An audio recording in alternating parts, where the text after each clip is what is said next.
वो बात कहने की हिम्मत और कोशिश करता आपका बेटा कि मातु भारती की वंदना है वंदे मातरम, मातु भारती की वंदना है वंदे मातरम, बंकिम का स्वप्न कल्पना है वंदे मातरम, वंदे मातरम एक जलती मशाल है, सारे देश के ही स्वाभिमान का सवाल है। आवाहन मंत्र है ये काल के कराल का, आवाहन मंत्र है ये काल के कराल का, आईना है क्रांतिकारी लहरों के उछाल का, वंदे मातरम उठा आजादी के साथ से, वंदे मातरम उठा आजादी के साथ से, इसीलिए बड़ा है ये पूजा से नमाज से, इसीलिए बड़ा है ये पूजा। वंदे मातरम गीत आपके बीच रखो, मैं बैठ जाऊँ आप लोग भी। और ये मेरा निवेदन है थोड़ी देर के लिए कोई खड़ा ना हो, एक सदन में एक ही व्यक्ति खड़ा है तो वही अच्छा है, थोड़ी देर के लिए आप लोगों से रूबरू हों। 100 वर्ष पूरे हुए वंदे मातरम गीत के गान को, तो हमारी सरकार ने निर्णय लिया कि पूरा हिंदुस्तान एक साथ वंदे मातरम गीत का गान करेगा। ये कहा गया कि तमाम सरकारी संस्थान, तमाम भारतीय एक साथ मिलकर के वंदे मातरम गीत का गान करेंगे। बहुत अच्छा लगा सभी हिंदुस्तानियों को, लेकिन कुछ लोग खड़े हुए और एक पूरी की पूरी कौम को बदनाम करते हुए कहा कि हमारा मजहब, हमारी कौम वंदे मातरम गीत का गान नहीं करेगी क्योंकि हमारे यहाँ वंदे मातरम अवैध बताया गया है। मित्रों, मुझे आज तक समझ नहीं आया कि किस धर्म में माँ को सम्मान देना गलत बताया। वंदे मातरम कुछ नहीं है, केवल हमारी माँ का सम्मान है, उसकी आरती, उसका गान है। उसका अगर हम लोग अवैध मानते वंदे मातरम गाना कहना, तो हमारा जन्म लेना भी अवैध है।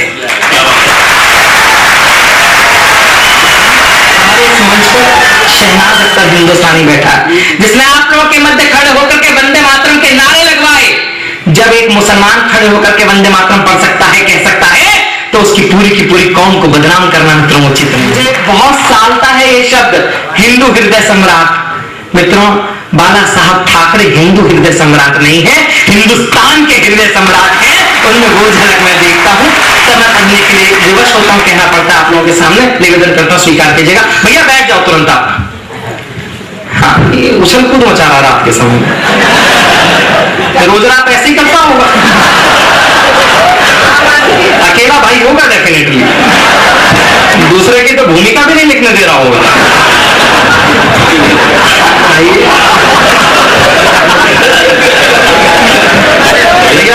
हाँ, मैं विवश हूं, मैं क्या करूं। निवेदन करता हूं, स्वीकार कीजिएगा कि मजहबी कागजों पे नया शोध देखिए, मजहबी कागजों पे नया शोध देखिए, वंदे मातरम का होता विरोध देखिए, देखिए जरा नई भाषाओं का व्याकरण, भारती के अपने ही बेटों का ये आचरण। वंदे मातरम नहीं विषय है विवाद का, वंदे मातरम नहीं विषय है विवाद का, वंदे मातरम नहीं विषय है विवाद का, मजहबी द्वेष का न ओछे उन्माद का, वंदे मातरम पे ये कैसा प्रश्न चिन्ह है, वंदे मातरम पे ये कैसा प्रश्न चिन्ह है। माँ को मान देने में औलाद कैसे खिन्न है, माँ को मान देने में औलाद कैसे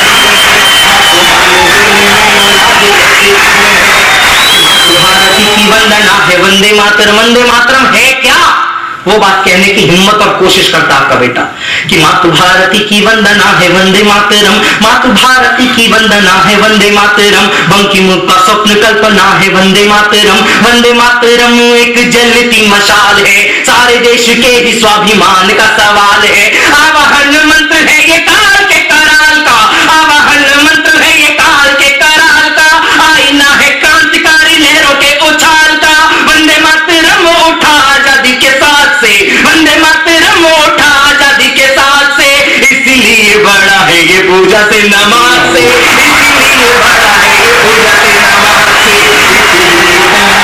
शान वंदे मातरम, भारत की आन बान शान वंदे मातरम, शहीदों के रक्त की जबान वंदे मातरम, वंदे मातरम शौर्य गाथा है भगत की, मातु भारती पे मिटने वाली शपथ की, अल्फ्रेड बाग की वो खूनी होली देखिए, अल्फ्रेड बाग की वो खूनी होली देखिए, शेखर के तन पे चली जो गोली देखिए, चीख चीख रक्त की वो बूंदे है पुकारती, चीख चीख रक्त की वो बूंदे है पुकारती, वंदे मातरम है माँ भारती की आरती, वंदे मातरम है माँ भारती की आरती, वंदे मातरम है माँ भारती की आरती, वंदे मातरम के जो गाने के विरुद्ध है। लोगों ने कहा कि इस्लाम वंदे मातरम नहीं गाएगा, और हम लोगों ने मान लिया कि इस्लाम वंदे मातरम नहीं गाएगा।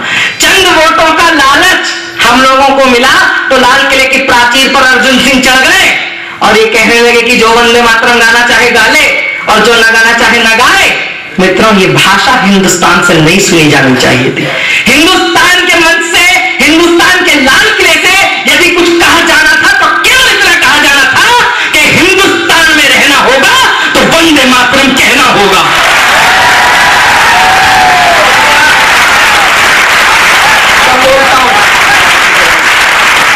लोग इस बात को कहते हैं कि मुसलमान और हिंदू, एक हिंदू के मुंह से मित्रों ये बात सुनी कि जो वंदे मातरम गाना चाहे गा ले और जो ना गाना चाहे ना गाए।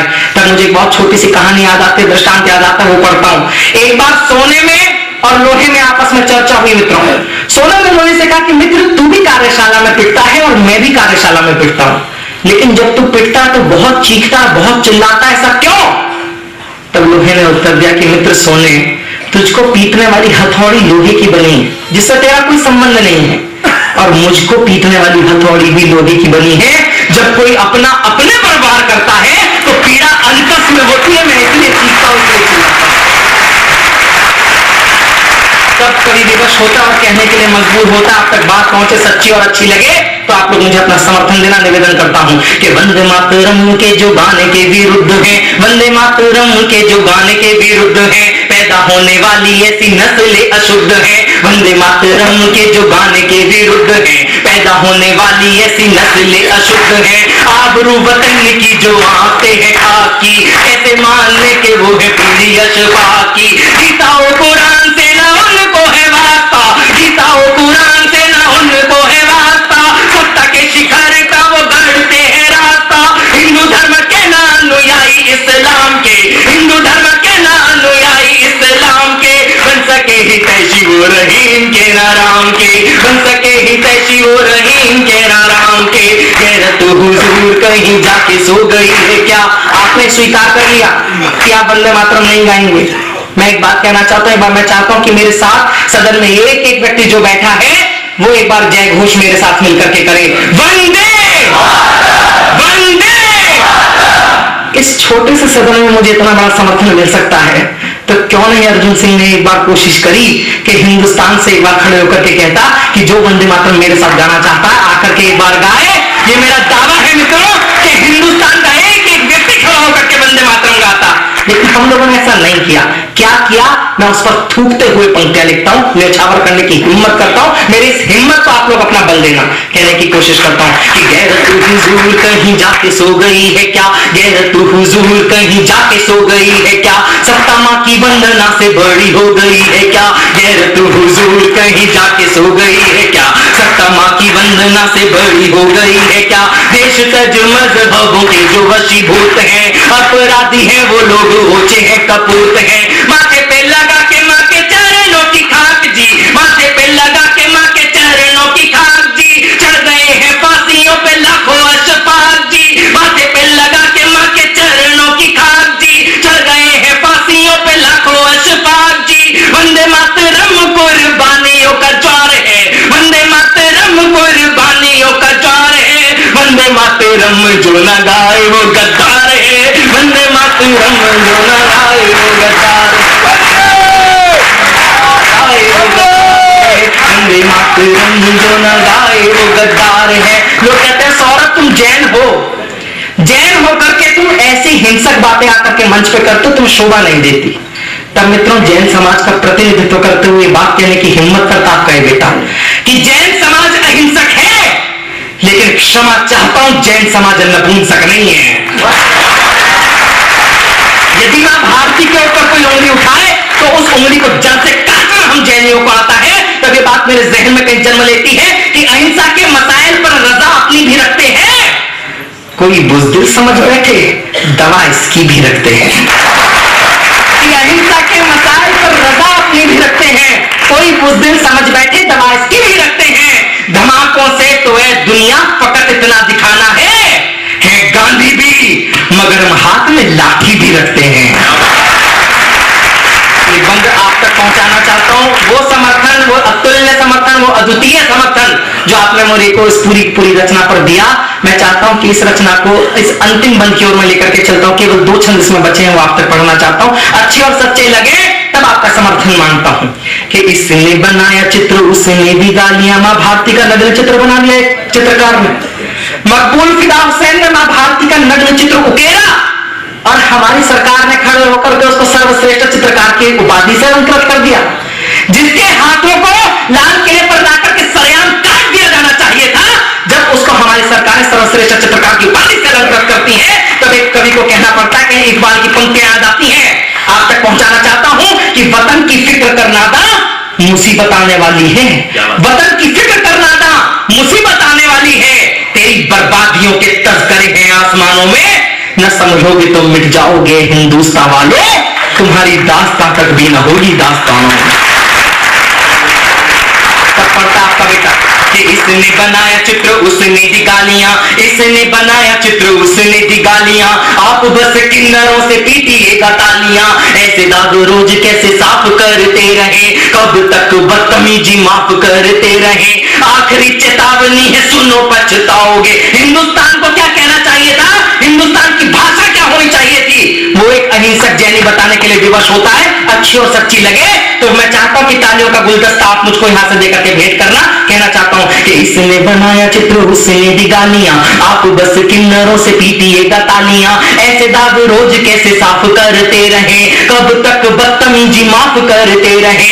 आखिरी चेतावनी है सुनो पछताओगे, देखे वंदे मातरम कैसे नहीं गाओगे। क्षमा का कलश टुकड़ों में बांट देंगे हम, क्षमा का कलश टुकड़ों में बांट देंगे हम। गाया ना जो मातरम जीभ काट देंगे हम, गाया ना जो मातरम।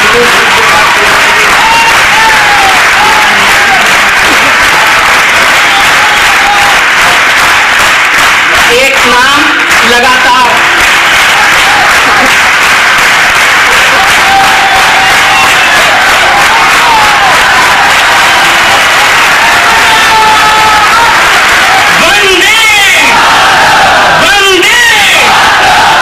अंतिम बन देता आपका बेटा और मैं अपना स्थान लेता हूं। और जैसा आदरणीय ने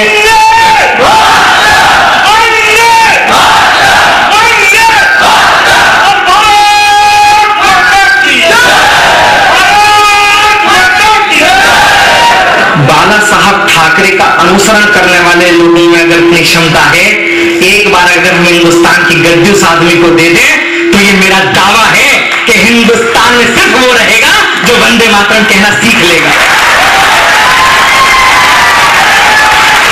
अंतिम बंद देता हूं, अपना स्थान लेता हूं। जगदीश जी ओझ के बहुत बड़े रचनाकार हैं मित्रों, इनको हम लोगों ने जमीन पर बैठ करके सुना, आज इनके सामने काव्य पाठ कर रहा हूं, मेरे लिए बहुत बड़ी बात है। ये अंतिम बंद देकर के जाता हूं, कहीं शिल्प नजर आ जाए और शिल्प के साथ एक बहुत बुरा नाम लेने जा रहा हूं। वो नाम मेरी जबान को खराब करता है, लेकिन यहां पर लेना आवश्यक है क्योंकि ये वादा है मेरा आप लोगों से। आपका समर्थन ऐसे मिलता रहा तो उसको भी वंदे मातरम गाना पड़ेगा। निवेदन करता हूं, अंतिम बंदे करके स्थान लेता हूं कि आस्थाओं के ये दृष्टिकोण कैसे हो गए, आस्थाओं के ये दृष्टिकोण कैसे हो गए। ये कह दिया कि हम वंदे मातरम नहीं गाएंगे, जो गाना चाहे गा ले, और उसके बाद वो सत्ता में चले गए सेंट्रल की। ये कहीं ना कहीं हम लोगों की नपुंसकता है कि ऐसे लोगों को सत्ता हम लोगों ने सौंपी।